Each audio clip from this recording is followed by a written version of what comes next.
بسم اللہ الرحمن الرحیم۔ السلام علیکم۔ رسول اللہ صلی اللہ علیہ وسلم نے فرمایا، ممکن ہو تو جمعرات کو سفر کی ابتدا کی جائے کہ جمعرات کو سفر کی ابتدا کرنا سنت ہے۔ چنانچہ حضور نبی کریم صلی اللہ علیہ وسلم غزوہ تبوک کے لیے جمعرات کے دن روانہ ہوئے اور آپ صلی اللہ علیہ وسلم جمعرات کے دن روانہ ہونا پسند فرماتے تھے۔ آج کی اس ویڈیو میں ہم آپ کو بتائیں گے کہ جمعرات کے دن اللہ کے ہاں کیا فیصلے ہوتے ہیں، لیکن اس سے پہلے آپ اس ویڈیو کو لائک کر دیں، اور اگر آپ نے ابھی تک ہمارے چینل کو سبسکرائب نہیں کیا ہے تو ہمارے چینل کو سبسکرائب کر کے یہ جو گھنٹی کا نشان ہے آپ اسے بھی ضرور دبائیں۔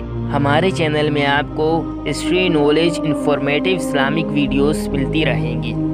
حضرت جابر رضی اللہ تعالیٰ عنہ سے روایت ہے کہ رسول اللہ صلی اللہ علیہ وسلم نے فرمایا کہ پیر اور جمعرات کے دن اللہ تعالیٰ کی بارگاہ میں بندوں کے اعمال پیش کیے جاتے ہیں۔ مغفرت طلب کرنے والوں کی مغفرت کی جاتی ہے اور توبہ کرنے والوں کی توبہ قبول کی جاتی ہے، لیکن کینہ رکھنے والوں کی ان کے کینے کی وجہ سے چھوڑ دیا جاتا ہے، یعنی ان کا استغفار قبول نہیں ہوتا، ان کی توبہ قبول نہیں ہوتی جب تک کہ وہ اس کینے سے توبہ نہ کر لے۔